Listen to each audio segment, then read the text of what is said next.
Tonight, a Wichita man's extraordinary journey, not only through life, but through the Presbyterian Church. A documentary about the life of Steve Herwig is gaining attention at film festivals across the country, including Wichita's Tallgrass Film Festival.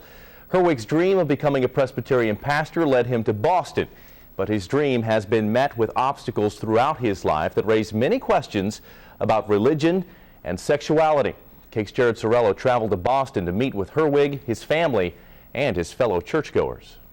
From Wichita to the quiet Boston suburb of Waltham, Massachusetts, Steve Herwig is on a journey.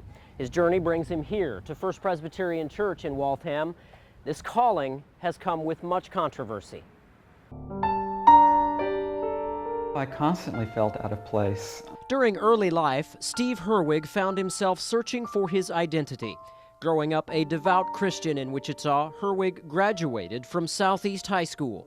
My father was strict about trying to teach me how to be masculine. You know, if I got picked on and I cried or something like that, he'd say, "Toughen up, be a man like your brothers." Herwig enrolled at Sterling College, taking his girlfriend with him. His goal was to become a Presbyterian pastor.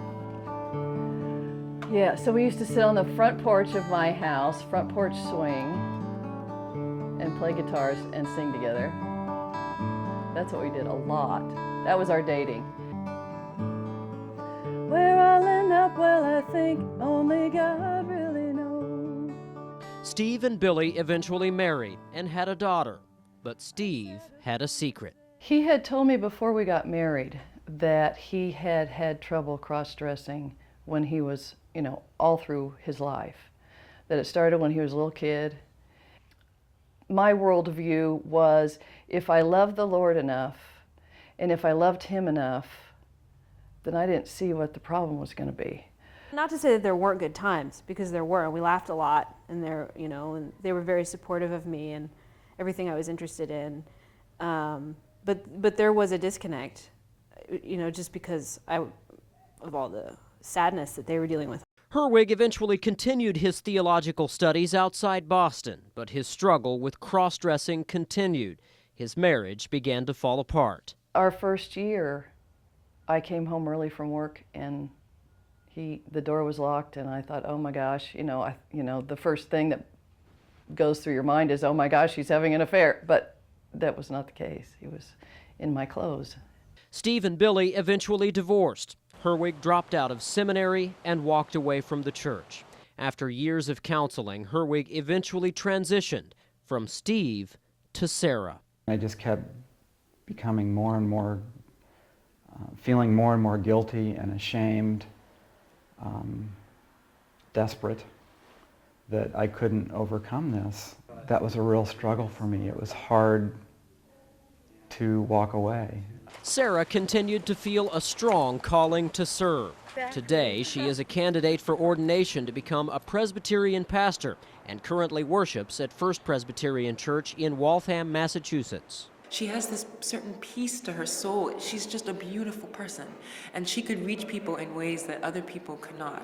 If you close your doors to people because of who they love or because of their physical presentation or because of their mental illness or whatever it is, that you're sort of missing out on a whole bunch of people with a lot of gifts. But the story does not stop here. I, Sarah. I, Sarah.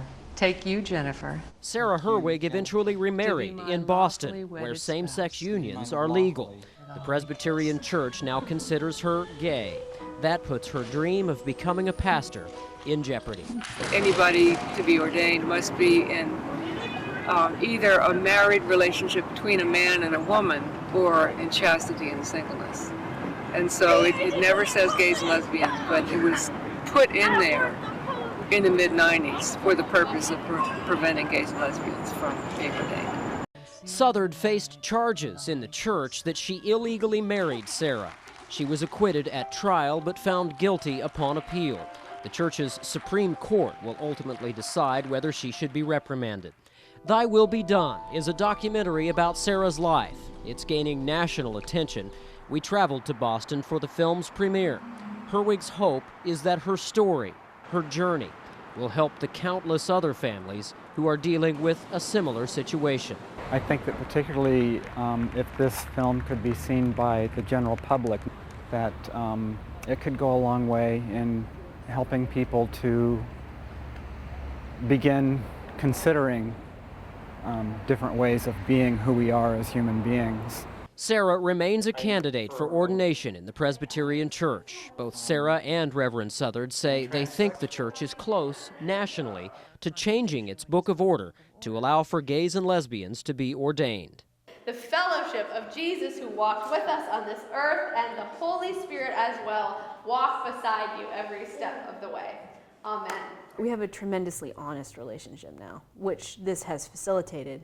And I don't think a lot of parents and children really get to have the full benefit of real, true honesty. Gender is more than body parts and DNA. Our minds, our psyches, our emotions, our personalities are very complex, and you can't boil them down to what body parts you were or were not born with. Now, in order for Sarah to become a minister in word and sacrament within the Presbyterian Church, a congregation must choose her to be their pastor. Until that happens, she will remain simply a candidate for ordination. Susan.